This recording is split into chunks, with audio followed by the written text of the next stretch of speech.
Hi everyone,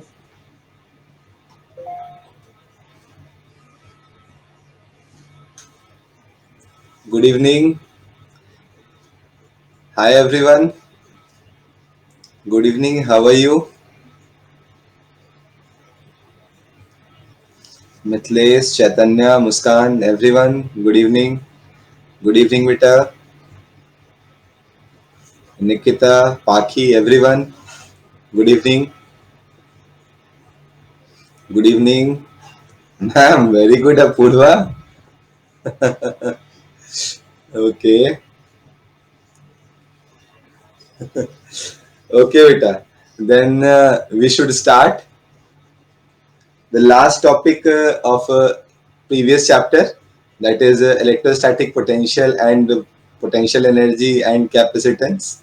okay तो हम लोग स्टार्ट करते हैं बेटा उसी से dielectric and polarisation.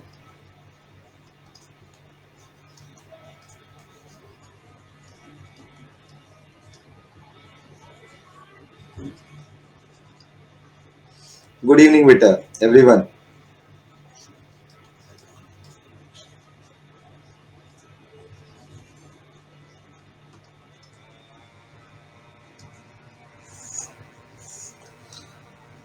We will today we will start the new chapter बेटा, है ना. Today we will start the new chapter. Only few points are remaining here, जो कि मैं तुरंत थोड़ी देर में आपको बता दे रहा हूँ बेटा, है ना. चलो फिर स्टॉप कर लेते हैं. आई एम फाइन बेटा. अब हम लोग चैटिंग बंद करते हैं और थोड़ा मजा करते हैं, है ना. पढ़ाई वाला मजा करते हैं थोड़ा. चलो फिर देखते हैं यहाँ पर. देखो ये जो टॉपिक है बेटा, it is a totally theoretical topic. Okay, polarization और जो डायलेक्ट्रिक है ये पूरी तरह से थियोरेटिकल टॉपिक है. बट इसको मैं थोड़ा पीछे से भी आपको रिलेट करके बताऊंगा. कुछ बातें जो है हम लोग यहाँ पे और भी सीखेंगे आज. ठीक है. सबसे पहले ये जानते हैं कि डायलेक्ट्रिक होता क्या है. तो डायलेक्ट्रिक इज बेसिकली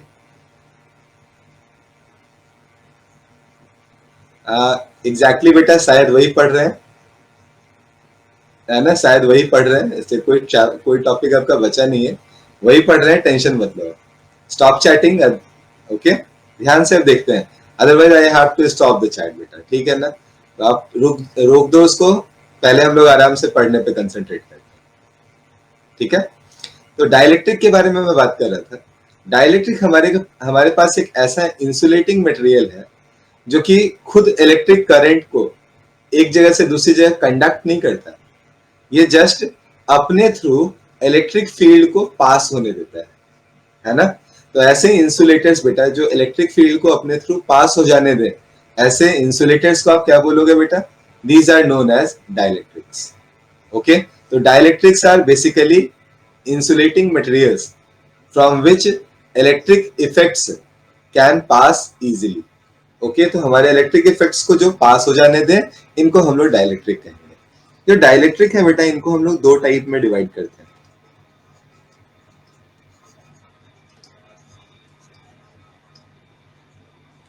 डाइलेक्ट्रिक्स को हम लोग दो पार्ट में डिवाइड करते हैं बेटा. The first one is called polar dielectric and the second one is called non polar. I think मुझे थोड़ा ऑर्डर रिवर्स कर देना चाहिए, है ना. पहले नॉन पोलर को पढ़ लें, फिर पोलर को पढ़ लेते हैं. तो फर्स्ट नॉन पोलर डाइलेक्ट्रिक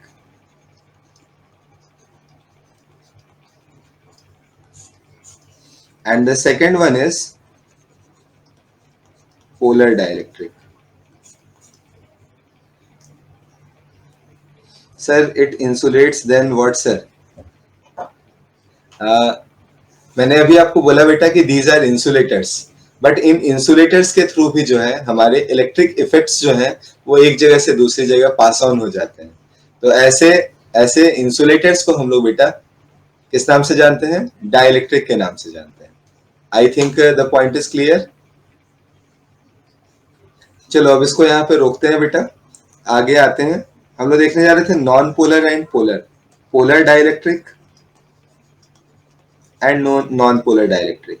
देखो नाम से भी समझ में आ रहा है, एक जगह पे poles are already created and second second type में क्या है बेटा? पोल्स हमारे क्रिएटेड नहीं है, है ना. इलेक्ट्रिक इफेक्ट्स पास हो सकते हैं, इलेक्ट्रिक फील्ड को ये अपने थ्रू पास हो जाने देता है, उन्हें स्टॉप नहीं करता, उन्हें आगे बढ़ने देता है। ओके, तो first one is non polar. Non polar means यहाँ पे पोल्स जनरेटेड नहीं है।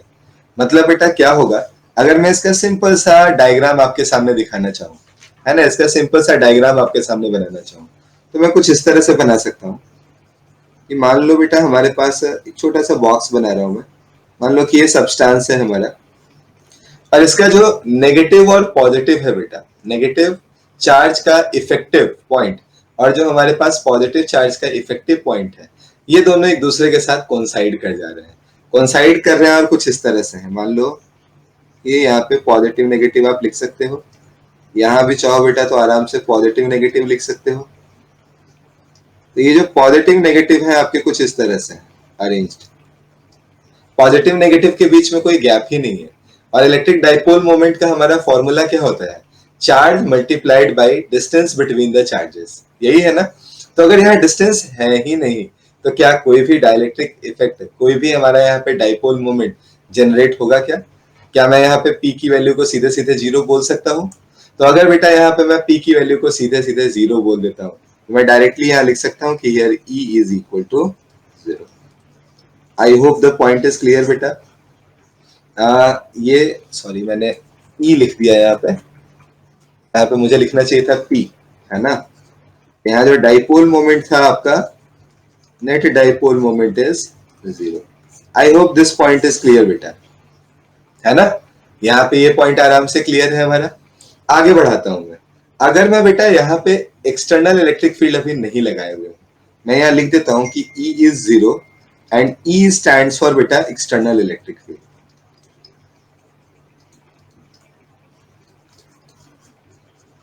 External electric field. नाउ मैंने क्या किया, मेरे पास अभी भी ऐसा ही सब्सटेंस है बेटा, बट मैंने इसको इस बार प्लेस कर दिया एक्सटर्नल इलेक्ट्रिक फील्ड में, है ना। मान लो कि ये हमारे पास सब्सटेंस था, मैंने क्या किया, इसको एक्सटर्नल इलेक्ट्रिक फील्ड में प्लेस कर दिया।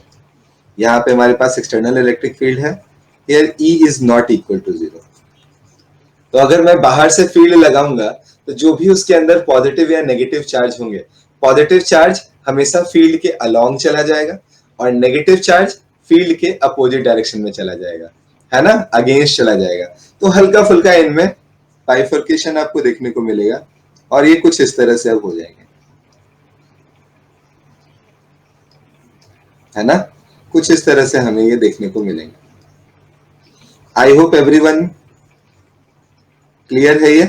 तो ऐसे केस में बेटा अब P की वैल्यू हमारी जीरो नहीं रहेगी, here this P is not equal to zero, but फिर भी बेटा बहुत स्ट्रॉन्ग हमारा कोई डाइपोल मोमेंट यहाँ पे जनरेट होके हमें मिलेगा नहीं, क्योंकि हमारा जो मेन टास्क रहा वो क्या रहा, हम तो चार्ज को ही अलाइन करने में रह गए। तो अगर हम चार्ज को ही अलाइन करने में रह गए तो नेट फील्ड जो हमारा डेवलप हुआ वो ऑलमोस्ट क्या था, नेग्लिजिबल, उसमें बहुत ज्यादा हमें इफेक्ट देखने को नहीं मिला, है ना। अगर हम लोग इसके एग्जाम्पल के तौर पे लेना चाहें तो हम लोग O2 ले सकते हैं, N2 ले सकते हैं। तो इस तरह के जो भी हमारे पास बेटा गैसेस मॉलिक्यूल्स हैं, इन सबको आप ऑलमोस्ट, हाँ बेटा, इनको आप नॉन पोलर डाइलेक्ट्रिक में प्लेस कर सकते हो। आई hope the point is clear बेटा, है ना everyone, this point is clear. Now मैं अब आपको लेकर चल रहा हूँ बेटा नॉन पोलर की तरफ। गुड इवनिंग बेटा, निधि गुड इवनिंग। ओके बेटा, तो हम लोग अब आपको लेकर चल रहे हैं बेटा नॉन पोलर की तरफ, सॉरी पोलर की तरफ, है ना। नहीं बेटा, आपका एक टॉपिक रह गया था ना उस दिन, डाइलेक्ट्रिक एंड पोलराइजेशन, वही बता रहा हूँ मैं, बस खत्म ही होने वाला है, ज्यादा नहीं, है ना। तो यहाँ से बेटा हम लोग पोलर डाइलेक्ट्रिक की तरफ आते हैं। पोलर में ऑलरेडी क्या है, हमारे पोल्स जनरेटेड है, लाइक HCl है हमारे पास, H प्लस Cl माइनस, है ना। तो ऑलरेडी क्या है बेटा, पहले से ही यहाँ पे हमारे पास पोल्स जनरेटेड है। तो मैं यहाँ पे अगर पोलर बनाना चाहूँ बेटा, तो पोलर में ऑलरेडी हमारे फील्ड जो है वो पहले से ही होंगे। मतलब मैं अगर बनाना चाहूँ तो कुछ ऐसे बना सकता हूँ, this one is plus, this one is minus, here बेटा plus minus plus minus plus minus. But one thing आप बेटा हमेशा अपने दिमाग में बिठाना, ये जो हमारे पास डाइलेक्ट्रिक जो यहाँ पे है हमारे पास, जो पोलर नेचर का है, इसके पोल्स भी जनरेटेड है बट रैंडमली ओरिएंटेड है ना। आप देख सकते हो यहाँ पे, अगर इसका डायरेक्शन देखो तो ये है, यहाँ देखो इस डायरेक्शन में है, यहाँ इस डायरेक्शन में है, दीज आर रैंडमली ओरिएंटेड। तो नेट इलेक्ट्रिक फील्ड जो है इसमें हो सकता है कि नॉन जीरो हो, बट ऐसी भी पॉसिबिलिटी हो सकती है कि जीरो हो जाए, पोलर है फिर भी जीरो हो जाए। जैसे हम बोलते हैं ना कि वी एवरेज की वैल्यू अगर हम निकालते हैं काइनेटिक थ्योरी ऑफ गैसेस में, तो नेट जो वेलोसिटी होती है उसको क्या मान लेते हैं, जीरो। हम बोलते हैं कि रैंडमली हर डायरेक्शन में वेलोसिटी है, it may be possible it's net value is equal to zero. तो यहाँ भी ऐसी पॉसिबिलिटी बन सकती है कि हमारा नेट फील्ड जो हो वो जीरो हो जाए, बट नहीं भी हो सकता है। मैं ऐसे मोस्टली नहीं मान के चल रहा हूँ और यहाँ पे नॉन जीरो इसे लिख रहा हूँ बेटा। तो अगर मेरे पास यहाँ पे ई एक्सटर्नल फील्ड नहीं है तो भी it may be possible, may be possible P is not equal to zero. हो सकता है ऐसा कि P not equal to zero. Then यहाँ पे पहले हमने एक्सटर्नल इलेक्ट्रिक फील्ड नहीं रखा था बेटा, नाउ मैं अब एक्सटर्नल इलेक्ट्रिक फील्ड लगा रहा हूँ। इस बार तो इसको बेटा किसी तरह से, ये जो हमारा पूरा का पूरा सब्सटेंस है, इस सब्सटेंस को पोलराइज करने की जरूरत नहीं है ना, तो ऑलरेडी पोलराइज्ड है। तो क्या होगा, सब के सब तुरंत एक डायरेक्शन में ओरिएंट हो जाएगा। यहाँ पे जितने भी हमारे डाइपोल्स थे बेटा, they will Orient in the same direction. सब के सब बेटा ओरिएंट हो गए हमारे, minus plus minus plus minus plus. अब जैसे ही ये सबके सब ओरिएंट हो गए, आप अगर थोड़ा सा ध्यान से देखो बेटा, सबसे राइट वर्ड वाले को लो, तो इस साइड पॉजिटिव और क्या इस साइड हमारे पास नेगेटिव, दो चार्जेस डेवलप हो जाएंगे। राइट मोस्ट कॉर्नर पे पॉजिटिव, लेफ्ट मोस्ट कॉर्नर पे क्या हो जाएगा हमारा, नेगेटिव चार्ज डेवलप हो जाएगा। तो अगर एक साइड पॉजिटिव है दूसरे साइड नेगेटिव है, तो क्या फील्ड हमारा राइट टू लेफ्ट आना शुरू हो जाएगा। फील्ड हमारा क्या राइट टू लेफ्ट होगा। यहाँ पे पहले से आपने मान लो बेटा, आप डायरेक्शन देखकर बता सकते हो कि आपने लेफ्ट टू राइट का फील्ड बाहर से लगाया था, और यहाँ पे अपने आप कौन सा हो गया बेटा, राइट टू लेफ्ट आपका एक और फील्ड डेवलप हो गया। तो ये हमारा बेटा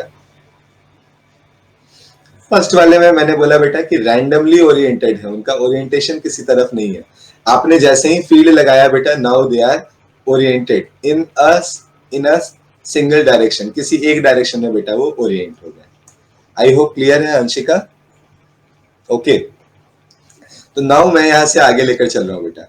अब इससे होता क्या है इसके बारे में बात करते हैं, ठीक है ना, हुआ क्या इसके बारे में बात करते हैं। मैं पोलर को डील कर रहा हूं बेटा, ध्यान से देखेंगे इसको। मान लो बेटा कि ये मेरे पास एक सब्सटेंस था, अभी आपने देखा कि यहाँ पे कुछ पॉजिटिव चार्ज डेवलप हो गया हमारा, और यहाँ पे क्या हुआ, नेगेटिव चार्ज डेवलप हो गया। ये जो चार्ज यहाँ डेवलप हुआ है इसको मैं यहाँ पे अभी क्यू डैश मान लेता हूँ। और पहले से बेटा जो आपने फील्ड दे रखा था, इस साइड आपका पॉजिटिव चार्जेस था एक तरह से, और यहाँ पे क्या था बेटा, आपके पास नेगेटिव चार्जेस थे। तभी तो आपका फील्ड क्या था, लेफ्ट टू राइट था। इस चार्ज को मैं यहाँ पे क्यू लिख देता हूँ। This Q dash is basically induced charge. ये क्यू डैश क्या है बेटा हमारे पास, this Q dash is basically induced charge. Okay, तो मैं अब आपको ये निकाल कर दिखाता हूं कि यहाँ पे ये जो इंड्यूस चार्ज है इसकी वैल्यू आप कैसे निकाल सकते हो। अगर हमारे पास डायरेक्ट्रिक कांस्टेंट मान लो के इक्वल दिया हुआ है, तो आप कैसे इंड्यूस चार्ज निकालोगे, कैसे यहाँ पे बेटा चार्ज डेंसिटी निकालोगे। और अगर चार्ज डेंसिटी निकाल पाए आप बेटा, तो आप यहाँ पे एक वेक्टर होता है जिसे हम डिस्प्लेसमेंट वेक्टर के नाम से जानते हैं, हम उस डिस्प्लेसमेंट वेक्टर को कैसे समझ सकते हैं, ठीक है ना। तो ये 3 पॉइंट्स हैं बेटा, 1 बाय 1 लेते हैं। सर ये उल्टी डायरेक्शन, बेटा ये तो सिंपल अभी था ना, पोलराइजेशन किधर हुआ बेटा, हमारे सारे के सारे जो भी चार्ज है, अगर हमारा राइट टू लेफ्ट, यहाँ लेफ्ट टू राइट अगर हमारा फील्ड है, तो हमारा पॉजिटिव चार्ज राइटवर्ड चला जाएगा, नेगेटिव चार्ज लेफ्टवर्ड चला आएगा, है ना। पॉजिटिव राइटवर्ड गया है बेटा, तो सारा का सारा पॉजिटिव राइट साइड में है, और सारा का सारा नेगेटिव क्या है, लेफ्ट साइड में है। तो अपने आप इस पॉजिटिव नेगेटिव के कारण एक लेफ्टवर्ड फील्ड और जनरेट हो जाएगा क्या, है ना। ओके, तो आगे आते हैं बेटा, positive to negative electric field, exactly बेटा। तो अब यहाँ पे हम लोग ध्यान से देखते हैं क्या क्या समझ सकते हैं। अगर मैं किसी इनसाइड के किसी पॉइंट पे ले लूं, फील्ड की बात करता है, इलेक्ट्रिक फील्ड की बात करता है सिंपली, तो फील्ड क्या लिखता है, ई dash, this E dash is basically E not minus E induced. क्या ऐसा लिखने में किसी तरह से कोई परेशानी है क्या किसी को, क्या आराम से आप लिख सकते हो? सर बेटा ये पूरा का पूरा पोलर का होगा। नॉन पोलर में तो मैंने बोला कि ये तो सिर्फ चार्ज को स्प्लिट कराने में ही सारी एनर्जी लगा देंगे, है ना? तो वहां पे अपने आप ऐसा कुछ फील्ड डेवलप नहीं हो पाएगा आपका। ई dash is what? This E dash is electric field at this point बेटा, पॉइंट पी। आर मान लेते हैं, है ना?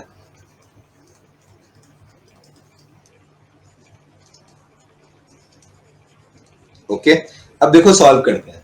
मैं यहाँ पे सबसे पहले लिखता है ई डैश, तो ई डैश की वैल्यू को मैं लिख देता हूँ बेटा ई नॉट डिवाइडेड बाई के। हम जानते हैं कि किसी भी डाइलेक्ट्रिक में हमारा जो फील्ड होता है उस फील्ड की वैल्यू 1/k टाइम्स हो जाती है। 1/एप्सिलॉन आर हम लोग बोलते थे, यहाँ पे इसको के लिख दे रहे हैं, कोई परेशानी नहीं। अब राइट हैंड साइड की बात पे आते हैं, है ना? राइट हैंड साइड की बात करते हैं। यहाँ पे मैं इसको लिखता बेटा ई नॉट माइनस ई इंड्यूस्ड। यहां से बेटा इस ई इंड्यूस्ड की वैल्यू को आप क्या लिख पाओगे? This E induced is basically equal to, जो अंदर इंड्यूस हुआ है ये कितना हो जाएगा हमारा? It is E not 1 minus 1/k। अब आगे की बात पे आते हैं। ये जो इंड्यूस चार्ज है ये किस चार्ज के कारण है? नो प्रॉब्लम बेटा, ये इंड्यूस चार्ज किस चार्ज के कारण है? क्यू डैश के कारण। Everyone are you agree? Sir LHS E dash by K नहीं होगा। क्यों नहीं होगा बेटा? हम जानते हैं कि अगर दो चार्जेस रखी हुई हैं, इनके बीच का अगर हम फील्ड लिखें तो it is K, sorry 1/4πε0 Q divided by R square, यही होता है ना? और जैसे ही बेटा आप यहाँ पे एक मीडियम डाल देते हो, क्या आप एक एप्सिलॉन आर से और नीचे मल्टीप्लाई करते हो? तो इसका मतलब है बेटा आप फील्ड की वैल्यू को चेंज कर देते हो, 1/k टाइम्स 1/एप्सिलॉन आर टाइम्स कर देते हो। और इस पूरे चैप्टर में जो चैप्टर आप पढ़ रहे हो, यहाँ एप्सिलॉन आर को आप के से रिप्रेजेंट किए हो, दैट्स वाई मैंने यहाँ पे लिखा है। क्या बेटा? सर LHS में ई नॉट बाई के, ई नॉट तो LHS एंड RHS दोनों में ई नॉट आएगा सर। मुझे लगता है फिर से एक बार रिपीट करना पड़ेगा बेटा, थोड़ा सा ध्यान दो अंशिका, है ना? प्रेरित एंड अंशिका, थोड़ा सा बोर्ड पे ध्यान दो। मैंने लिखा है बेटा ई डैश, ई डैश हमारा नेट इलेक्ट्रिक फील्ड है। किसके किसके कारण? जो हमारा ई नॉट है और जो अपोजिट डायरेक्शन में हमारा ई इंड्यूस्ड लग रहा है। This one is E induced, ये हमारा ई इंड्यूस्ड है और ये हमारा ई नॉट है। तो ये इन दोनों का रिजल्टेंट है। मतलब होता है ना कि एक ही चीज को निकालने के दो तरीके हैं हमारे पास, एक ही चीज को कैलकुलेट करने के दो तरीके हैं। पहला तरीका है बेटा कि हमने यहाँ देख लिया कि एक के कारण ई नॉट है, दूसरे के कारण ई इंड्यूस्ड है, दोनों से सॉल्व किया आया ई नॉट माइनस ई इंड्यूस्ड। और एक तो हम ऑलरेडी जानते हैं कि अगर हम किसी भी मीडियम में रख देते हैं चार्ज को, तो वैसे केस में बेटा डाइलेक्ट्रिक के कारण उसका फील्ड कम हो जाता है and it will become E not divided by के। वही हमने लिखा है बेटा। Now I hope you can understand everyone, है ना? तो अब बस इसको रीअरेंज किया है मैंने। रीअरेंज करने के बाद मैंने इसको लाया बेटा E induced is equal to E not 1 minus 1/k। मैंने बोला बेटा कि ये जो ई इंड्यूस्ड है ये क्यू डैश चार्ज के कारण है, तो मैं यहाँ पे लिख देता हूँ Q dash divided by A epsilon not.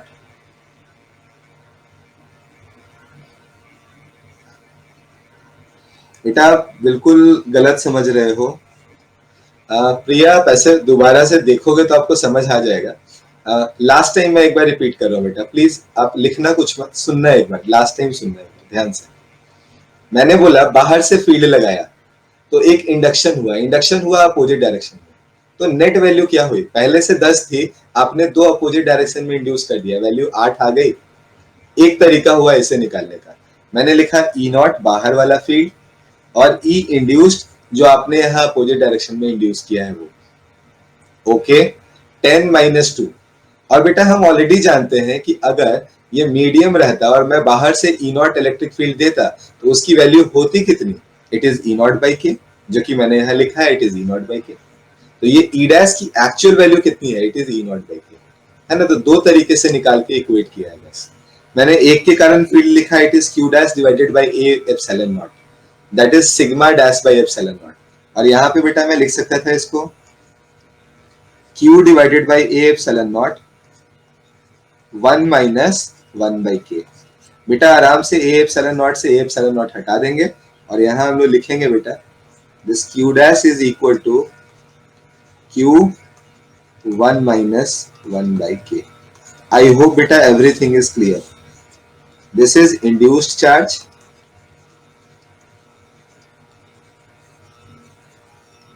और ये जो k है बेटा इट इज डाइलेक्ट्रिक कांस्टेंट. ये हमारे पास डाइलेक्ट्रिक कांस्टेंट है. और एक पॉइंट और बोलेंगे बेटा ये जो q है हमारे पास ये हमारे पास उसके ऊपर का एक्चुअल चार्ज है. ठीक है. और हमेशा याद रखना बेटा this q dash has opposite nature. मतलब अगर हमारा q जो है बेटा पॉजिटिव है तो ये q डैश हमेशा नेगेटिव होगा, है ना. तो हम लोग बेटा some buzzing sound is coming. Please बेटा सभी को आ रहा है क्या ये बजिंग साउंड? कि आज कोई यहाँ पे साउंड है नहीं एक्चुअली.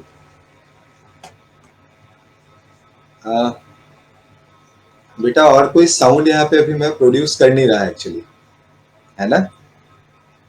तो इट मे बी पॉसिबल थोड़ी बहुत हो सकता है आपको कहीं से कुछ, है ना.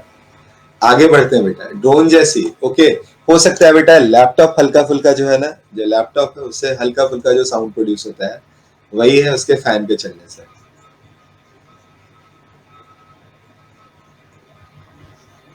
मैं बोल रहा था बेटा कि यहाँ जो क्यू डैश है this Q dash is basically Q under bracket 1 minus 1 by k. ये हमारे पास इंड्यूस चार्ज की वैल्यू आने वाली है ना. I hope the point is clear, है ना. I hope the point is clear. Q dash is equal to Q 1 minus 1 by k. और इस यहाँ पे बेटा ये जो क्यू डैश है इट्स नेचर इज अपोजिट. अगर चार्ज आपने पॉजिटिव लिया है यहाँ पे जैसे ये प्लस क्यू था आपके पास तो यहाँ माइनस क्यू चार्ज यहाँ पे इंड्यूस होगा. I hope the point is clear. No बेटा it is not next chapter. बस जस्ट 5 मिनट और then we will enter in next chapter बेटा. I hope till now every point is clear, है ना. अभी तक सारे पॉइंट्स जो है आपको क्लियर हो गए होंगे. यहाँ से आगे मैं बढ़ाता हूँ. देखो बेटा ये जो अभी आपने पॉइंट लिखा था ना थोड़ा सा मैं प्रीवियस पेज पे जा रहा हूँ. Q dash is equal to Q 1 minus 1 by k. बेटा थोड़ा थोड़ा पेशेंस, थोड़ा patience. Q dash is equal to Q 1 minus 1 by k हमने यहाँ पे लिया था ना. तो ये जो k है अगर हम कोई मेटालिक बॉडी लेते तो k की वैल्यू इन्फिनिटी होती. इसीलिए बेटा हम कभी भी कोई मेटालिक बॉडी होती है तो वैसे केस में हम क्या करते हैं अगर हमारे पास पॉजिटिव क्यू चार्ज हो उसके जगह सामने में क्या करते हैं बोलते हैं माइनस क्यू इंड्यूस हो गया होगा.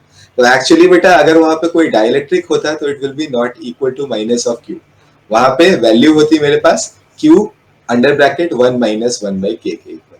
I hope now it is clear. Now I am taking you to the next point that is polarisation vector.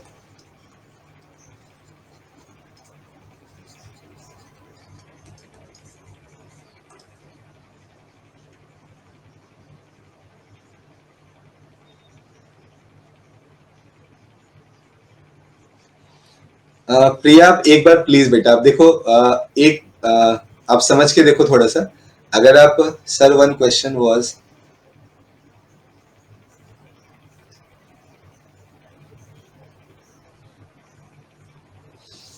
The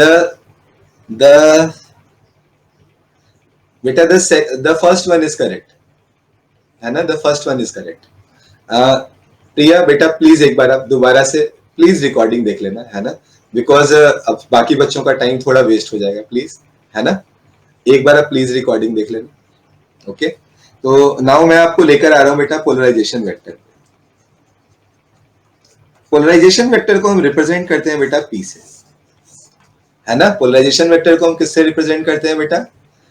Apoorva please आप जब तक क्वेश्चन को थोड़ा सा मुझे भी प्रॉपर टाइम नहीं मिलेगा पढ़ने का तब तक मैं पढ़ के आंसर नहीं कर पाऊंगा. तो प्लीज आप फोरम पे डाल देना ना, है ना. अभी मैंने समझाया है आप उसको फोरम पे पोस्ट कर देना, ठीक है ना. तो पोलराइजेशन वेक्टर को हम लोग बेटा पी से यहाँ पे रिप्रेजेंट करते हैं. अगर हम पी की बात करें बेटा तो पी का फॉर्मूला होगा आपका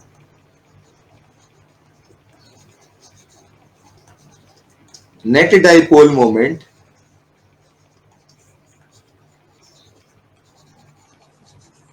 पर यूनिट वॉल्यूम. मतलब हमारे पास मान लो बेटा ये सब्सटेंस था, है ना. तो इस सब्सटेंस में अभी जस्ट मैंने बोला कि हमारे सारे के सारे जितने भी जितने भी हमारे पास डाइपोल्स थे सब ओरिएंट हो गए हैं। तो पर यूनिट वॉल्यूम कितने डाइपोल्स हमारे ओरिएंट हुए हैं, इस बात को एक्सप्रेस करने के लिए हम एक टर्म यूज करते हैं जिसे हम लोग यहाँ पे पोलराइजेशन वेक्टर के नाम से जानते हैं। ओके, एंड इसकी वैल्यू क्या होगी बेटा, it is net dipole moment पर यूनिट वॉल्यूम, है ना। और ये जो भी पी आपके पास डेवलप हुआ है बेटा, this P is actually proportional to an electric field जो आपने बाहर से जनरेट किया था। आपने बाहर से यहाँ पे ई नॉट फील्ड लगाया था ना, तो ये डायरेक्टली प्रोपोर्शनल होता है उस ई नॉट के। और यहाँ पे बेटा हमारा जो पी है, अगर हम इस प्रोपोर्शनलिटी साइन को हटाते हैं तो एक टर्म यहाँ इंड्यूस करते हैं बेटा, जिसे हम यहाँ पे काई से रिप्रेजेंट करते हैं, है ना। और इस टर्म को बेटा यहाँ पे हम लोग इलेक्ट्रिक ससेप्टिबिलिटी के नाम से जानते हैं। इसे नाम क्या देते हैं हम, इलेक्ट्रिक ससेप्टिबिलिटी के नाम से, है ना। ये इलेक्ट्रिक ससेप्टिबिलिटी के नाम से जानते हैं। और इस फॉर्मूले को हम थोड़ा सा दिमाग में बिठा कर रख सकते हैं कि this P is nothing but chi multiplied by E naught, where E naught is external electric field and P is polarization vector। अब है क्या ये मैं आपको समझा दूं, बहुत सिंपल भाषा में समझा दूं। देखो बेटा दो चीजें हैं, एक है मैं पढ़ा रहा हूं और दूसरा आप पढ़ रहे हो यहाँ पे, है ना। ये दो प्रोसेस एक साथ चल रहा है। मेरा जो पढ़ाने का है तरीका, इसमें बेटा मेरी एक अपनी एबिलिटी होगी जिससे मैं किसी भी चीज को आप तक लेकर जाना चाहता हूँ, ठीक है। दूसरा बेटा वहां पे बैठे जितने बच्चे हैं सबकी अपनी अपनी ग्रास्पिंग की एबिलिटी होगी जिससे वो उस चीज को ग्रास्प कर सकते हैं, है ना। तो यहाँ ये जो काई है बेटा, ये काई ये जो एबिलिटीज हैं इसको एक्सप्लेन, इनके रेशियो को एक्सप्लेन करने के काम आती है। अगर मेरी एबिलिटी हर जगह सेम है और हर रिसेप्टर की एबिलिटी सेम नहीं है, तो वैसे केस में बेटा, वैसे केस में ये जो रेशियो होगा रिसेप्टर की एबिलिटी और मेरी एबिलिटी का, ये हर जगह चेंज होता रहेगा।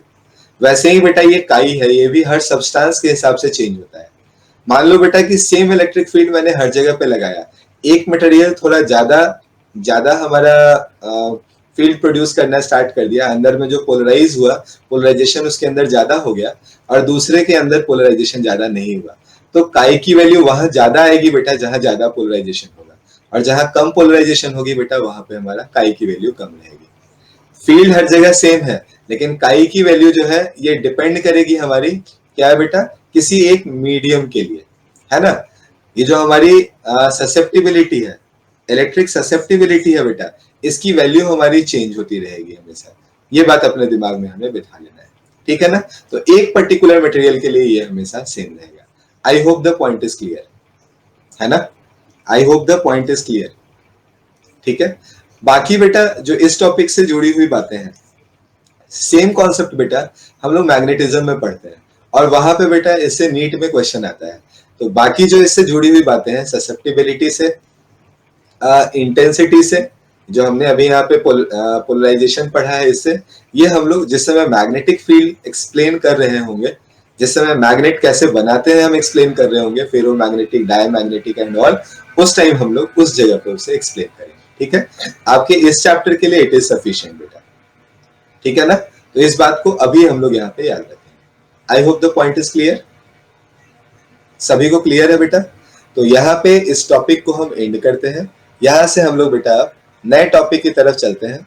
नए टॉपिक में जाने से पहले एक होमवर्क आपको बस मैं दे दे रहा हूँ। ये एक्चुअली मैंने देखा है आपके कॉम्पिटिटिव सेक्शन में दिया हुआ है। आपके पास बेटा एक कॉन्सेंट्रिक सिलेंडर दिए हुए हैं,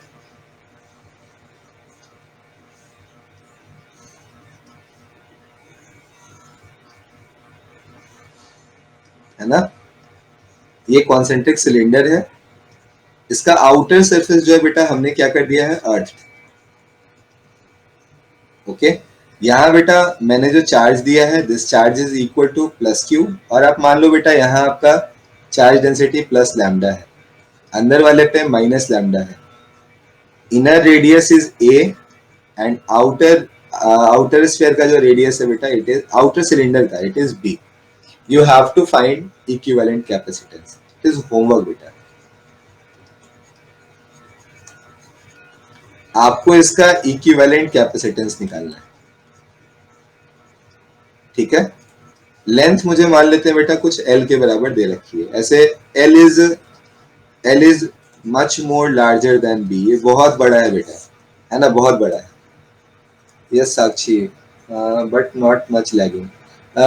आई am just creating a poll बेटा, हाउ मच आप लोगों को, कितने लोगों को दिक्कत हो रही है, इसके लिए मैं क्रिएट कर रहा हूँ पोल बेटा, ठीक है ना। एक बार मैं क्रिएट कर रहा हूँ पोल बेटा, उसमें थोड़ा जल्दी से आप आंसर करना। लॉन्च कर दिया है बेटा मैंने पोल। कितने लोगों को मेरी आवाज प्रॉपरली नहीं आ रही है?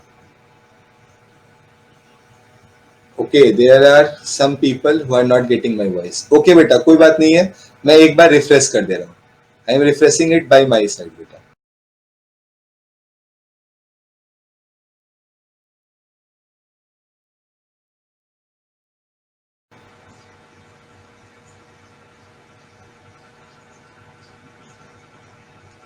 ओके, तो नाउ क्या अब क्लियर है बेटा? अब सभी को क्लियर है? अब सभी को क्लियर है? ओके, तो अब मैं बेटा आपको आगे बढ़ा रहा हूँ फिर यहाँ से, ठीक है ना। तो नए चैप्टर की तरफ चलते हैं, बहुत इंपॉर्टेंट चैप्टर है।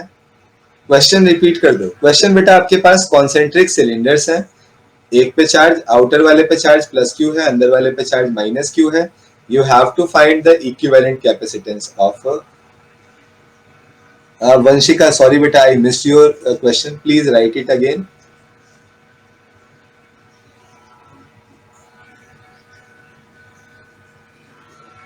दोबारा से लिख दो प्लीज बेटा।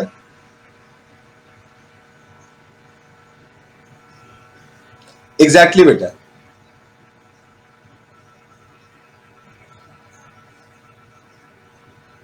ओके ओके, चलो फिर तो यहाँ से मैं अब आपको आगे लेकर चल रहा हूँ बेटा, नए चैप्टर की तरफ आते हैं। And the name of new chapter is electric current.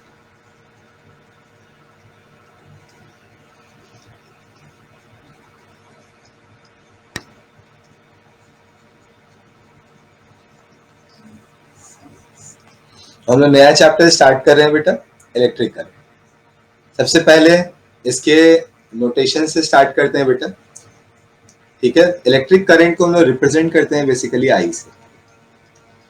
और अगर मैं इसका डेफिनेशन लिखना चाहूँ बेटा, okay, the name of the chapter is current electricity.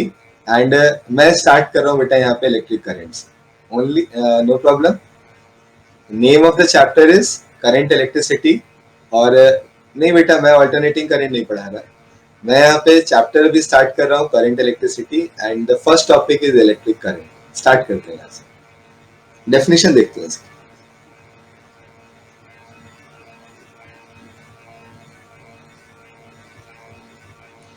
Vanshika, ऐसा कोई क्वेश्चन है नहीं एक्चुअली, है ना, ऐसे क्वेश्चंस आएंगे नहीं आपको। डायरेक्ट अगर कहीं पूछ लिया तो पूछ लिया, अदरवाइज कोई एज सच बहुत क्वेश्चंस इस पे है नहीं कहीं, ठीक है। नहीं है बेटा कोई एक भी, not a single question, you will not, आपको कहीं पे एक सिंगल क्वेश्चन भी नहीं मिलेगा, है ना।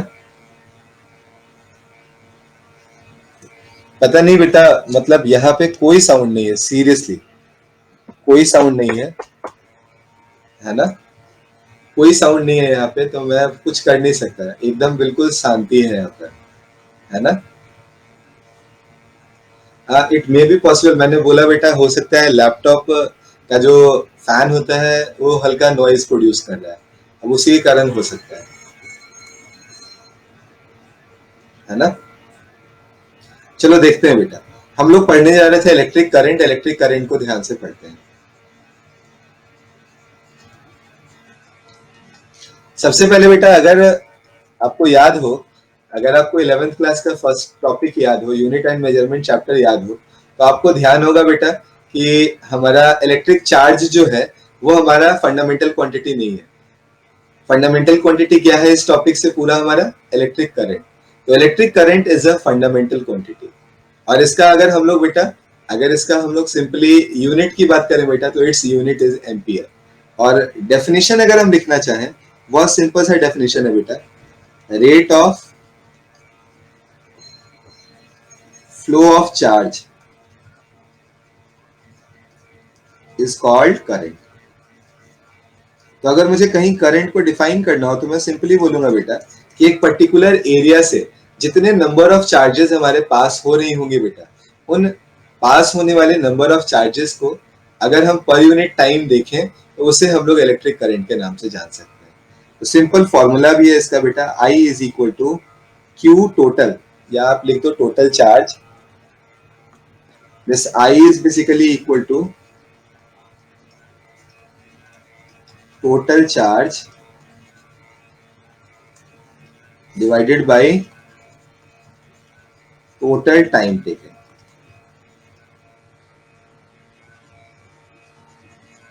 ओके, मैंने जस्ट बोला बेटा कि आई हमारा फंडामेंटल क्वांटिटी है।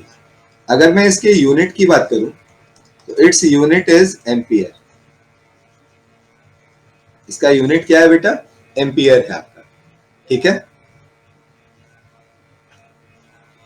Is there any reason? कोई रीजन होगा क्या इसका?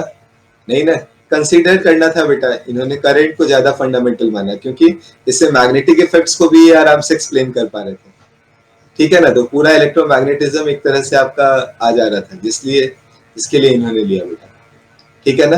तो यूनिट को हम लोग क्या बोल रहे हैं यहाँ पे? यूनिट इसका क्या है? एम्पियर। और इस करंट को बेटा मैं यहाँ पे दो पार्ट में डिवाइड करूंगा। फर्स्ट में बोलूंगा बेटा कि अगर मुझे कहीं पे एवरेज करंट निकालने की जरूरत पड़ गई तो एवरेज करंट को मैं delta Q divided by delta T से यहाँ पे रिप्रेजेंट करूंगा। और जो हमारे पास आई की इंस्टेंटेनियस वैल्यू होगी बेटा, है ना, इसको मैं यहाँ पे D Q by D T से रिप्रेजेंट करूंगा। मतलब बेटा कभी एवरेज निकालना हो और मुझे क्यू और टी का कर्व दिया हुआ हो, मैं आराम से उस कर्व में सीकेंड का स्लोप निकाल दूंगा तो मुझे आराम से रिजल्ट मिल जाएगा। और उसी जगह पे बेटा अगर मैं एक टेंजेंट ड्रॉ करता हूँ और उस टेंजेंट का स्लोप निकालता हूँ, वो भी मुझे आई इंस्टेंटेनियस की वैल्यू प्रोवाइड करा देगा, ठीक है ना। तो हम लोग यहाँ पे आई की बात कर रहे थे। जहां भी ये रेट वर्ड लगा रहे आप तो याद ही रख लो सीधे, मतलब आपको किससे डिवाइड करना है? टाइम से। तो चार्ज जितना भी निकल रहा हो बेटा एक पर्टिकुलर एरिया से पर यूनिट टाइम, उसे हम लोग क्या कहेंगे? उसे हम लोग आराम से इलेक्ट्रिक करंट के नाम से जानेंगे। और जब कभी भी इन बातों को हम कर रहे होते हैं बेटा, तो हमेशा अपने दिमाग में एक पॉइंट क्लियर रहना चाहिए कि हम लोग स्टेडी स्टेट में इन चीजों को रिलेट करते हैं, है ना। हम लोग किसमें बात करते हैं बेटा? हमेशा स्टेडी स्टेट में। मतलब मान लो कि हमारे पास ये एक कोई भी वायर गिवन है, यहां से Q charge N number of charges सब क्यू क्यू रखे हुए हैं बेटा अपने साथ, है ना, इंटर कर रहे हैं। तो जितने चार्ज यहाँ से इंटर कर रहे होंगे हम ये मान के चलेंगे बेटा कि उतने ही चार्ज यहाँ से बाहर भी निकल रहे होंगे। मतलब सिंपल सी बात है कि एक रूम है, उस रूम में बेटा पूरा फ्लूइड फिल्ड है, या छोटा सा आपके पास एक कंटेनर है, कंटेनर पूरी तरह से फिल्ड है। आप बाहर से कोई भी मटेरियल डालोगे उसमें अगर एक छोटा सा होल है तो जितना मटेरियल आप इन कराओगे उतना ही मटेरियल वहां से क्या होगा? आउट होता हुआ चला जाएगा। मतलब करंट जो है बेटा वो बिल्कुल जितना आप यहाँ से इन कराओगे उतना ही निकलेगा, उसकी वैल्यू पे कोई फर्क नहीं पड़ेगा। आप क्रॉस सेक्शन कितना भी चेंज कर दो उससे इसकी वैल्यू पे कोई फर्क नहीं आने वाला। इज इट क्लियर बेटा? तो आई आपका इंडिपेंडेंट होगा बेटा यहाँ पे किस चीज से? आई हमारा इंडिपेंडेंट होगा हमेशा एरिया ऑफ क्रॉस सेक्शन से। नहीं बेटा अभी मैं आपको जस्ट बताऊंगा चार्ज डेंसिटी, वहां पे ये पॉइंट आपका काम आएगा। कभी कभार हमसे पूछा जाता है कि अगर किसी भी वायर से चार्ज फ्लो कर रहा है तो आई कांस्टेंट रहेगा या जे कांस्टेंट रहेगा? तो आई कांस्टेंट होता है, जे नहीं होता। तो अभी हम जे पे आए नहीं है इसलिए जे पे नहीं जाते, अभी आई की बात करते हैं कि आई हमेशा यहाँ पे स्टेडी स्टेट में हम रखेंगे, जितने चार्ज को इन कराएंगे उतना ही चार्ज यहाँ से आउट होगा। ये हमारा फर्स्ट पॉइंट था बेटा, ठीक है ना। मैं बोलूंगा यहाँ से जितना क्यू इन हुआ है उतना ही क्यू यहाँ से क्या हुआ होगा? आउट हो गया होगा हमारा। So here Q in is equal to Q out, ये बात दिमाग में क्लियर रहनी चाहिए। नाउ सेकेंड पॉइंट पे आते हैं बेटा।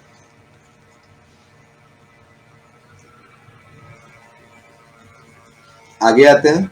अगर मैं यहाँ पे पॉजिटिव चार्ज की बात करूं तो डायरेक्शन ऑफ करंट जो होगा, हमारा जो डायरेक्शन ऑफ करंट होगा,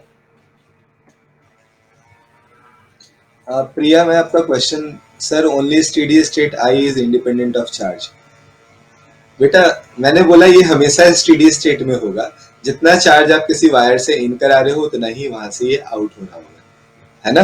वो एरिया कितना भी हो, बड़ा छोटा कुछ भी हो, उससे हमें फर्क नहीं पड़ रहा। एग्जाम्पल मैंने लिया बेटा कंटेनर वाला, शायद तू मिस कर गया बेटा, है ना। सेकेंड पॉइंट को ध्यान से सुनते हैं। सेकेंड पॉइंट है हमारा बेटा, हम हमेशा स्टेडी स्टेट में लेंगे, it is always in steady state. मैं यहां से आ रहा हूं बेटा सेकेंड पॉइंट पे।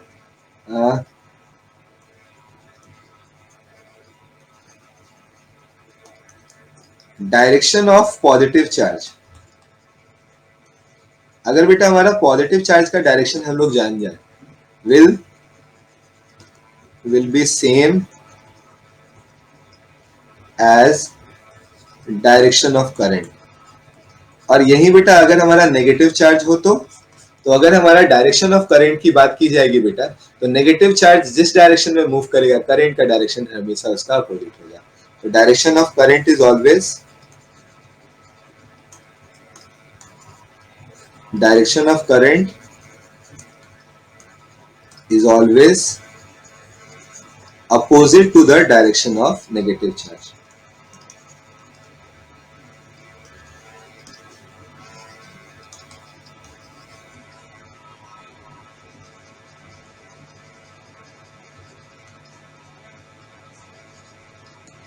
आई होप ये दोनों पॉइंट्स आपको क्लियर है बेटे। थोड़ी सी परेशानी जानते हो कहाँ होती है मुझे, जब बच्चे एक आध जगह पे कंफ्यूज होते हैं, वहां मैं आपको समझा देता हूँ एक बार वापस से। मैंने यहाँ पे लिखा था बेटा I average, this I average is delta Q by delta T. यहाँ एक पॉइंट मैंने मेंशन किया था बेटा, it is slope of the secant.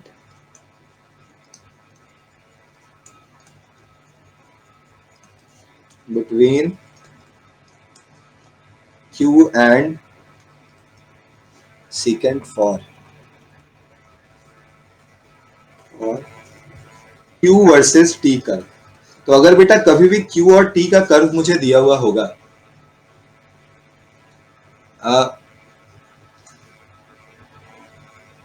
आप सभी को बेटा बहुत आवाज आ रही है क्या?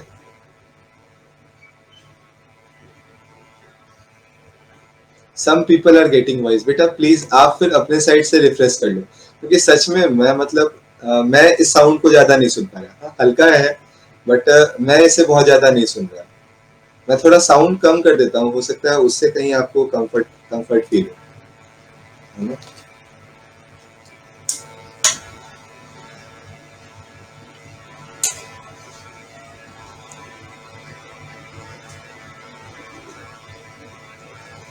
ओके तो वापस से आते हैं बेटा टॉपिक पे। छोड़ो, देखो ये सब छोटा मोटा, अगर हम प्रॉब्लम को जो है ना इतना दिमाग में बिठाएंगे तो थोड़ी परेशानी होगी, है ना।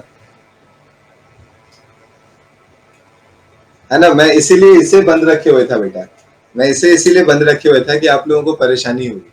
आप प्लीज बेटा एक बार जो है ना, एक बार आप रिफ्रेश कर लो, हो सकता है वो किसी तरह का साउंड आपके साइड से भी हो। प्लीज यहाँ आते हैं बेटा, वापस आते हैं। मैं बोल रहा था I average is equal to delta Q divided by delta T. और ये है क्या बेटा, slope of the secant for Q versus T curve. तो अगर मैं बेटा कहीं पे भी क्यू और टी के बीच का कर्व ड्रॉ करता हूँ, क्यू और टी में मैं कहीं पे कर्व ड्रॉ करता हूँ, तो वहां पे जो सीकेंट होगा हमारा, उसके स्लोप को निकालकर हम लोग आराम से आई एवरेज की वैल्यू को पता कर लेंगे। और अगर बेटा उसी में कभी हम लोगों को आई इंस्टेंटेनियस निकालना पड़ा, तो हम लोग एक टेंजेंट ड्रॉ करेंगे एट दैट पर्टिकुलर पॉइंट, और जैसे ही बेटा उस टेंजेंट का स्लोप निकालेंगे, वो हमें बेटा यहाँ पे, है ना, जैसे ही बेटा हम लोग किसी पॉइंट पे टेंजेंट ड्रॉ करेंगे, उस टेंजेंट का स्लोप निकालेंगे, वो हमें इजीली बेटा आई इंस्टेंटेनियस की वैल्यू प्रोवाइड कर देगा।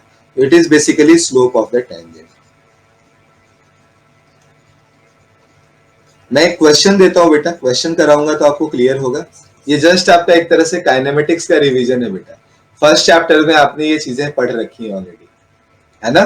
फर्स्ट चैप्टर में ऑलरेडी हमने ये देख रखी है बेटा। मैंने दिखा दिया अभी आपको फर्स्ट पेज, अन्वेषा दिखाया अभी, प्रीवियस पेज देख लिया आपने। ओके तो मैं इसके ऊपर एक छोटा सा क्वेश्चन दे रहा हूं, ध्यान से इस क्वेश्चन को देखेंगे और करने की कोशिश करेंगे।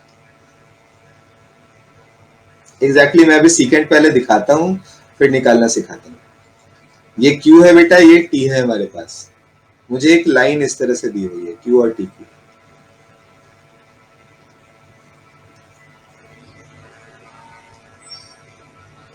ओके। ये टाइम मेरे लिए 5 सेकेंड है, यहाँ बेटा जो वैल्यू है ये 10 सेकेंड पे है, ये हमारे पास 20 सेकेंड है। This value is equal to 10 और यहाँ जो वैल्यू आई है बेटा दिस वैल्यू इज 20। अब मुझे बताना है यहाँ पे आई की एवरेज वैल्यू। आई की एवरेज वैल्यू कहाँ किन दो पॉइंट्स के बीच में बेटा? I average for t equal to 0 to t equal to 10 second and second for t equal to 0 to t equal to 20 second। ये दो क्वेश्चंस हमें यहाँ पे दिए गए बेटा। पहला क्या निकालने को बोला गया है? आई एवरेज आप निकाल के बताओ t इक्वल टू 0 सेकेंड से t इक्वल टू 10 सेकेंड तक। दूसरा निकाल के बताओ बेटा हमें t इक्वल टू 0 से t इक्वल टू 20 सेकेंड तक। इन दोनों क्वेश्चंस को हम लोगों को सॉल्व करना है। वन बाय वन बेटा दोनों क्वेश्चंस को सॉल्व करते हैं, है ना। वापस से पिछली बोर्ड पे पहले जा रहा हूँ बेटा मैं। थोड़ा सा आपको कंसंट्रेट करना पड़ेगा, कंसंट्रेट करना बोर्ड पे। सेकेंड का मीनिंग है बेटा कि जो हमारा इनिशियल पॉइंट है और जो हमारा फाइनल पॉइंट है उनको मिलाने के लिए एक लाइन ड्रॉ कर दीजिए। जो भी कर्व है बेटा उसको कट करने के लिए अगर कोई भी कर्व को कोई भी लाइन दो पॉइंट पे कट करती है तो वो सीकेंट है आपका, है ना। तो वैसा ही यहाँ पे आपको एक सीकेंट ड्रॉ करना पड़ेगा और इसके लिए आपको इनिशियल पॉइंट और जो दूसरा पॉइंट आपको दिया हुआ है बेटा इसके लिए एक लाइन ड्रॉ करनी पड़ेगी। अब जैसे ही मैं ये लाइन ड्रॉ करूंगा क्या इसका स्लोप निकालना मुश्किल है या इजी है? देखो फर्स्ट ऑफ ऑल तो मैं ये बोलूंगा आपको कि टेंसर जो है हमारे सिलेबस का पार्ट ही नहीं है, तो मैं ये वर्ड तो यूज ही नहीं करूंगा, है ना। तो हम लोग जो है प्रेफर ये होगा, ऐसे तो ये पूछेंगे नहीं, अगर पूछे तो हम स्केलर बोले कि हमारे लिए टेंसर कोई वर्ड ही नहीं है हमारे लेवल पे, है ना। एक्चुअल में क्या होता है वो बात अलग हो गई, लेकिन हम यही जानते हैं कि जो वेक्टर नहीं है वो क्या है, स्केलर। आई थिंक क्लियर है बेटा।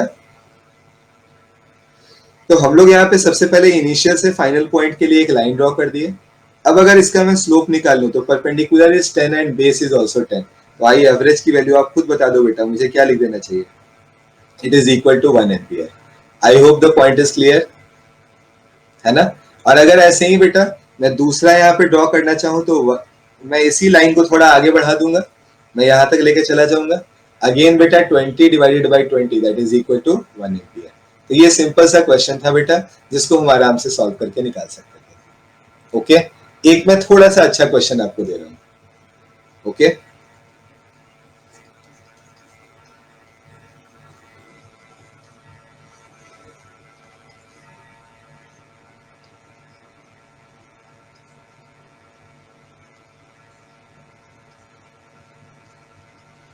ये 20 है, ये 10 है हमारे पास, this value is 5, this value is 10 और ये बेटा हमारे पास 12।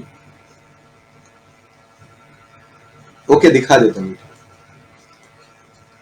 मुझे इस बार बताना है I average from 5 to 12 second, t equal to 5 to t equal to 12 second.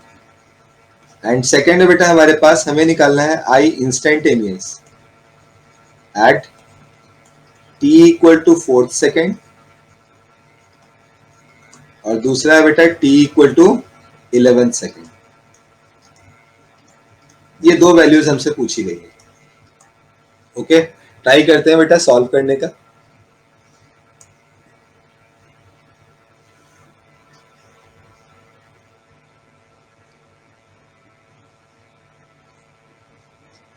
Just a minute बेटा, just a minute.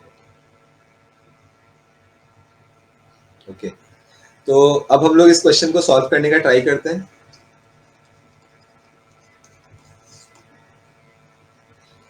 2.8, okay 2.8, most of you are getting 2.8। देख लेते हैं बेटा, 5 to 12 चाहिए तो मुझे क्या करना चाहिए था? 5 से 12 के लिए एक लाइन ड्रॉ कर देनी चाहिए। हम अगर यहाँ पे बेटा इस लाइन के स्लोप की बात करेंगे तो height is 10 and base is 7, that's why मैं लिखूंगा बेटा I average is equal to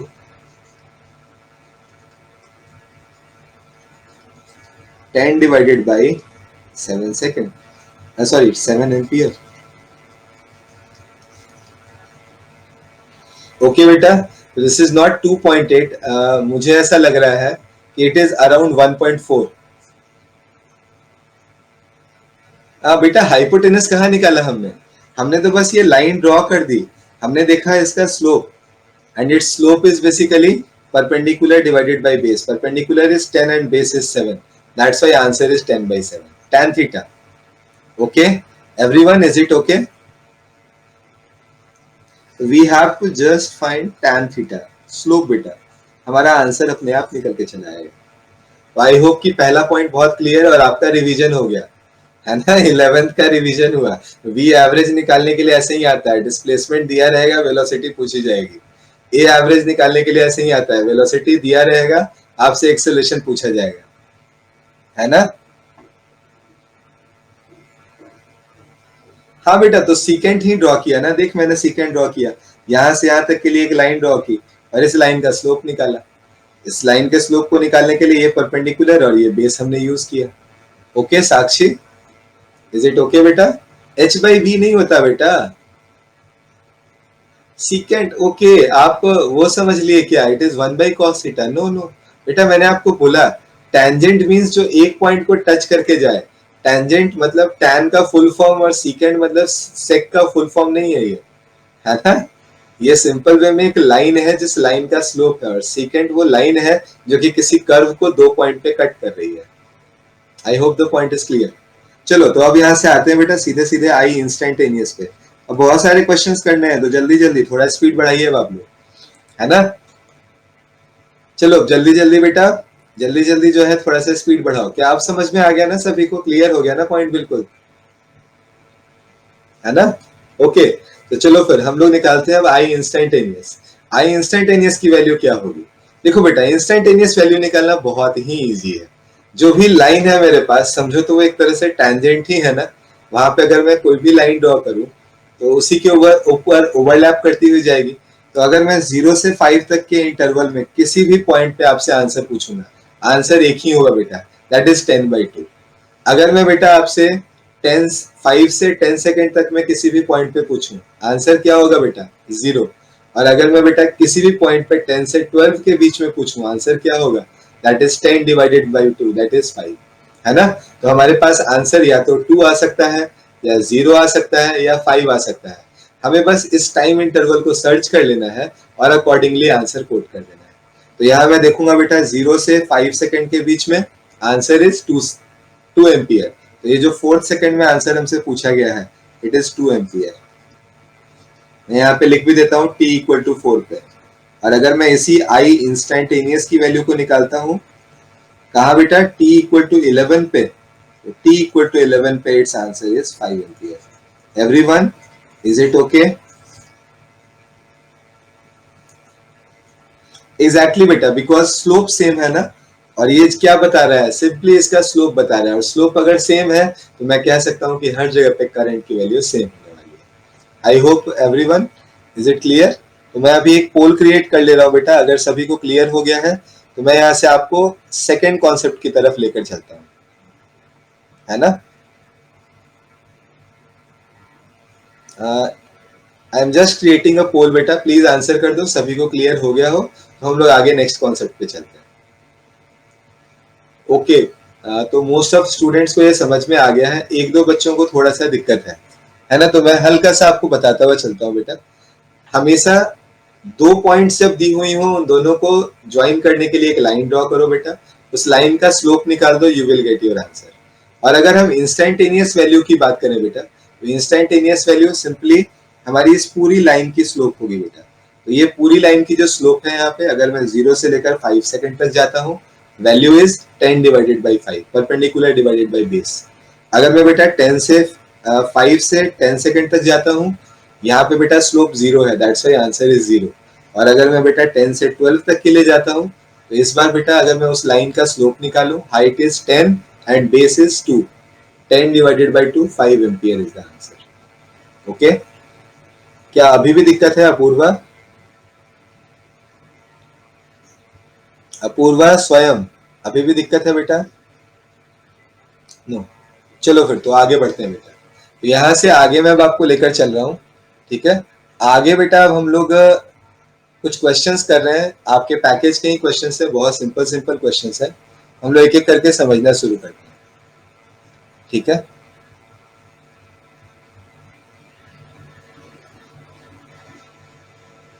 okay, तो आपका फर्स्ट क्वेश्चन से स्टार्ट करें। क्वेश्चंस अच्छे हैं बेटा, थोड़ा ध्यान से देखेंगे, और बहुत आसान भी है, तो बहुत मतलब टेंशन लेने की बात नहीं है, ठीक है। आपको बोला गया है 10⁶ पॉजिट्रॉन। तो हमेशा याद रखना बेटा, अगर एक इलेक्ट्रॉन पे कोई हमसे पूछे कि हमारा चार्ज कितना है, it is minus of 1.6 into 10⁻−19 coulomb. और इसका जस्ट उल्टा बेटा हम लोग पॉजिट्रॉन पे मान लेंगे।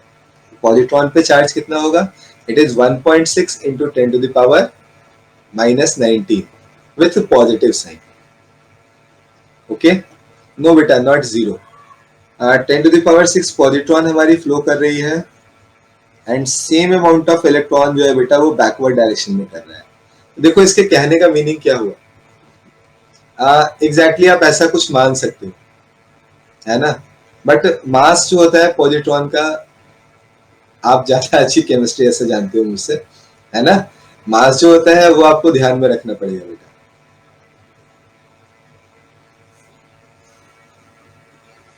चलो तो हम लोग अब फर्स्ट क्वेश्चन से स्टार्ट कर रहे हैं। मैंने बोला कि 10⁶ पॉजिट्रॉन राइटवर्ड जा रहा है, मतलब पॉजिट्रॉन के कारण जो करंट है वो राइटवर्ड है। और बेटा जो हमारे पास नेगेटिव चार्ज है, इसके कारण जो करंट होगा ये भी राइटवर्ड ही होगा। रीजन क्या है बेटा इसका, क्योंकि उसका डायरेक्शन का, मोशन का जो डायरेक्शन है बेटा वो जस्ट उल्टा है हमारा, है ना। तो हम लोग यहाँ पे लेंगे पॉजिट्रॉन, और ये हो गया बेटा हमारे पास इलेक्ट्रॉन। आई होप अब तो आसान हो गया क्वेश्चन ना। मुझे करना ही क्या है, मुझे लिखना है आई। तो मैं लिखूंगा यहाँ पे this I is equal to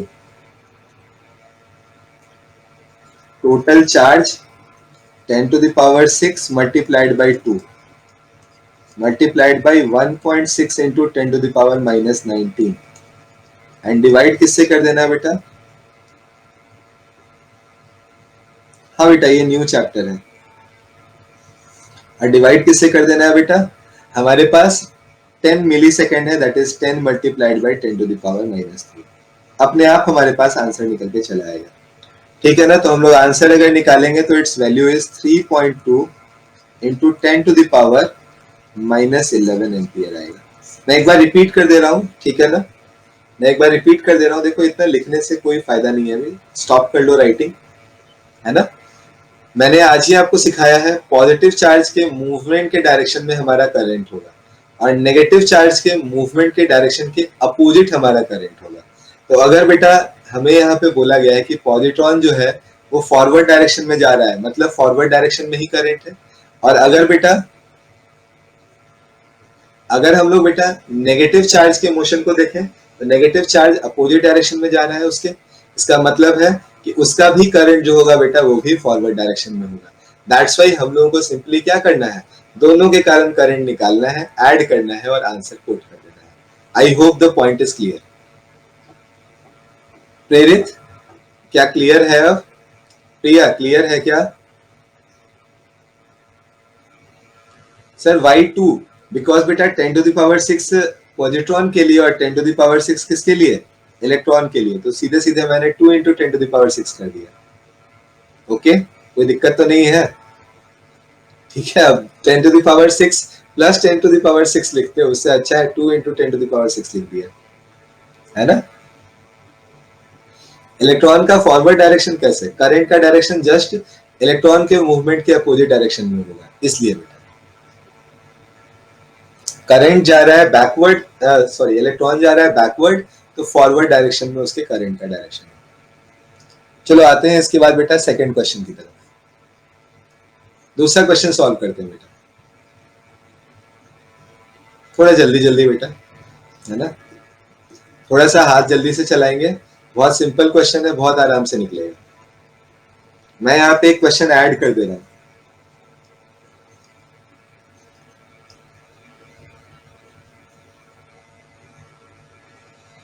ten to the power 6 लिया था नंबर्स, नंबर्स हमारा नंबर कितना होगा? Find I average for t equal to 2 second to t equal to 3 second. Okay बेटा, 13 एम्पियर। हाँ बेटा, आप सभी का आंसर सही है, बिल्कुल सही है, वेरी गुड। अभिनव, सोहम, ऐश्वर्या, एवरीवन बेटा, सभी का आपका। अभिनव आपका आंसर गलत है बेटा, 4 एम्पियर। अच्छा, आप दूसरे का आंसर दे रहे हो। ओके, जस्ट ध्यान देते हैं बेटा बोर्ड पे। फर्स्ट क्वेश्चन तो बहुत इजी था, है ना? फर्स्ट क्वेश्चन इजी है। हम लोग लिखेंगे I average is equal to D Q by D T. और अगर बेटा मैं D Q by D T करता हूँ, एक बार डिफ्रेंशिएट ही तो करना है। वैल्यू आएगी 4t+5, और वैल्यू चाहिए कि, अच्छा मैंने गलत लिख दिया बेटा,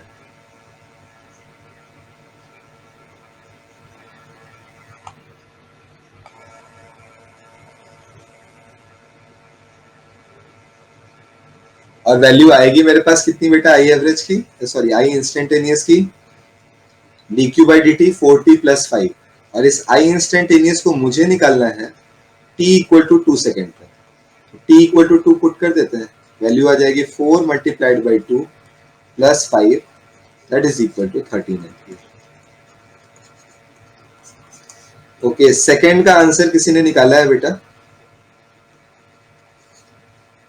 4 एम्पियर। सभी लोग श्योर हो?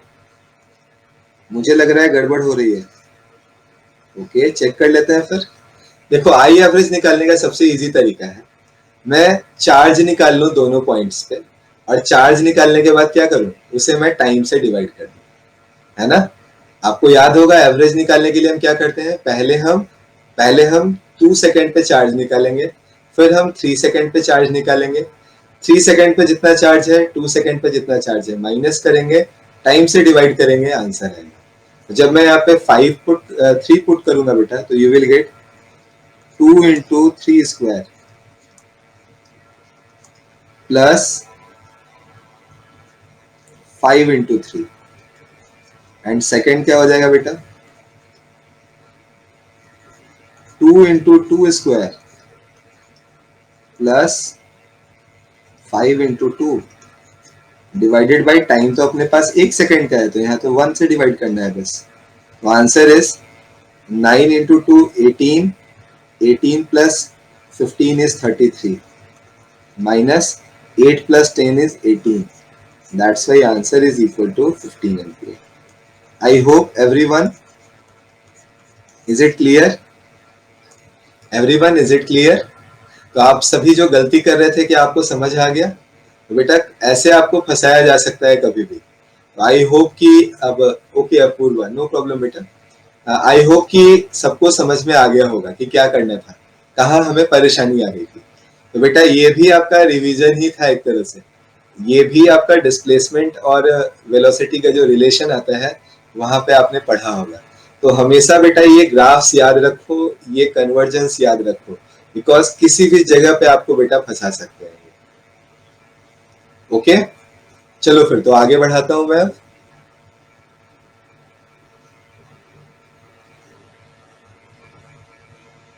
बेटा आपको शायद मैंने लिखाया, आपने ध्यान नहीं दिया उस बात पे कि हमेशा पॉजिटिव चार्ज के डायरेक्शन में ही करंट का डायरेक्शन होता है। अगर नेगेटिव चार्ज के मोशन को हम देखें तो वहां करंट का डायरेक्शन नेगेटिव चार्ज के मोशन के अपोजिट आ जाता है। तो नेगेटिव चार्ज अगर अपोजिट डायरेक्शन में जा रहा है तो उसका करंट भी फॉरवर्ड डायरेक्शन में हो गया ना, दैट्स व्हाई हमने इसे ऐड किया। मैं यहाँ से आपको लेकर आता हूँ बेटा थर्ड पॉइंट की तरफ। हमारे पास थर्ड क्वेश्चन है यहाँ। इन ये ऐसे आप लोग बेटा होमवर्क के लिए रख लो तो बेहतर है ना? आपको यहाँ पे चार्ज दिया हुआ है, कुछ इलेक्ट्रॉन्स के मूवमेंट के बारे में बात की गई है ना?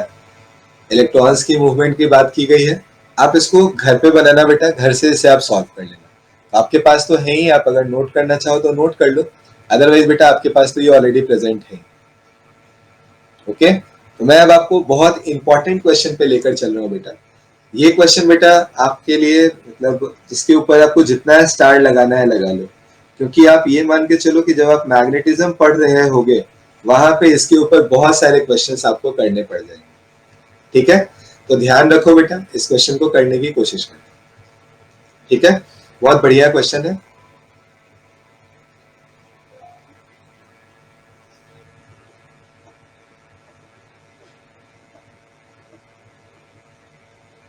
चलो, तो अब आपको टाइम भी मैंने दे दिया है एक बार पढ़ लेने का क्वेश्चन को।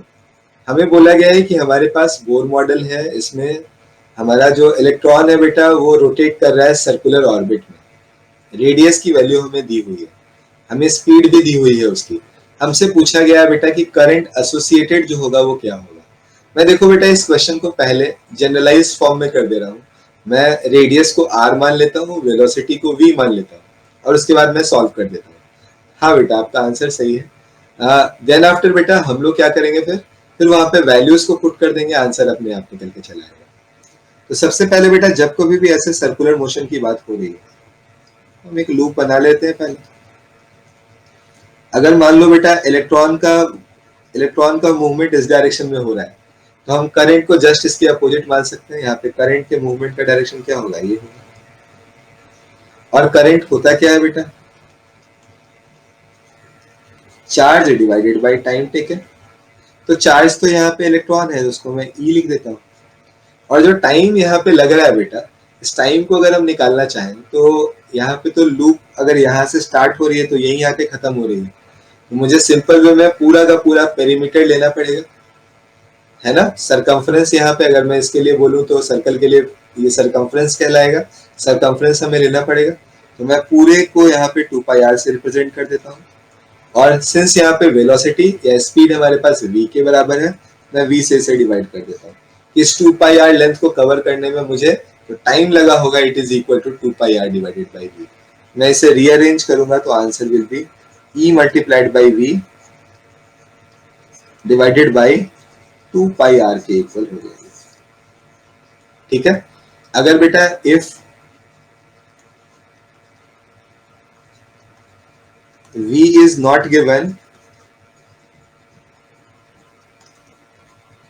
omega is given, है ना, omega is angular velocity, then the value of I is equal to E into omega divided by 2π के इक्वल, है ना। और थर्ड है बेटा if F means frequency, frequency is given. अगर ओमेगा भी नहीं होता बेटा, क्या दिया हुआ होता, फ्रीक्वेंसी दी हुई होती, तो the answer is equal to I is equal to E multiplied by F. I hope बेटा ये तीनों के तीनों फॉर्मूले आपको क्लियर हो गए एवरीवन। तो इन तीनों फॉर्मूलों में कहीं कोई दिक्कत है? देखो, मुझे अगर आपको थोड़ा बहुत भी उलझाना होगा तो मैं इसी तरीके से आपसे उलझाऊंगा। मैं आपको सिखाऊंगा वी, पूछ दूंगा omega.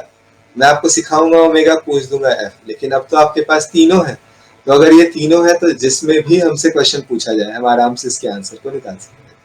Now you have to just substitute the value, you will get your answer, है ना। आंसर मैं बता देता हूँ बेटा, इट इज 0.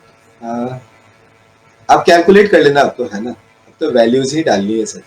मैंने फॉर्मूले लिखा दिए हैं, आप ट्राई करना बेटा इस क्वेश्चन को सॉल्व करने का। आगे बढ़ाऊं मैं यहाँ से? ओके बेटा, मैं अब आपको यहाँ से आगे लेकर चल रहा हूँ। हाँ बेटा, आंसर तो सब जगह सेम ही होगा, मतलब वो तो वैल्यूज पे डिपेंड करेगा। मैंने आपको जनरलाइज फॉर्मूला सिखा दिया बेटा कि ये जो फॉर्मूले हैं हमारे, इन सब से आप निकाल सकते हैं क्या गिवन है क्या नहीं गिवन है, इस पे करना है आपको काम। ठीक है, एक और एग्जांपल मैं ले रहा हूँ बेटा, थोड़ा सा ध्यान से मेरी बात को पहले समझना, है ना। पहले इस बात को समझ लेना, फिर आएंगे एग्जांपल के ऊपर। एज आई टोल्ड यू बेटा, आई इज इक्वल टू क्या था हमारे पास, D Q by D T. इसका रिवर्स भी तो हमसे पूछ सकते हैं। हमसे पूछ सकते हैं कि आपको अगर हम डी क्यू देंगे तो क्या आप इसे आई डी टी लिखोगे। मतलब मुझे अगर टोटल चार्ज निकालने की जरूरत पड़ गई बेटा, तो क्या ये just integration of I D T हो जाएगा क्या?